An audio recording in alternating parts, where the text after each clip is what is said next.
جمعیت علماء اسلام اور Pakistan democratic movement کے سربراہ مولانا فضل الرحمان نے چیئرمین تحریک انصاف عمران خان کو ایک بار پھر آڑے ہاتھوں لے لیا۔ مولانا فضل الرحمان نے عمران خان کو چیلنج کر دیا ہے۔ انہوں نے کہا کہ ایک فتنے سے ہمارا واسطہ ہے جسے ہم کچل چکے ہیں۔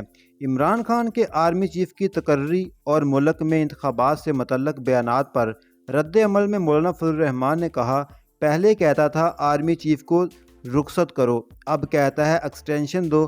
مولانا فضل الرحمان نے کہا آرمی چیف کی تعیناتی شہباز شریف کریں گے۔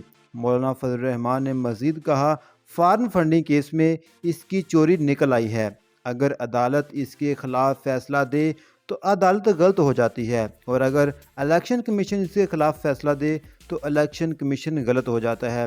مولانا فضل الرحمان نے کہا کہ اب عمران خان کہتا ہے میں کال دوں گا، حکومت کو مزید وقت نہیں دے سکتا۔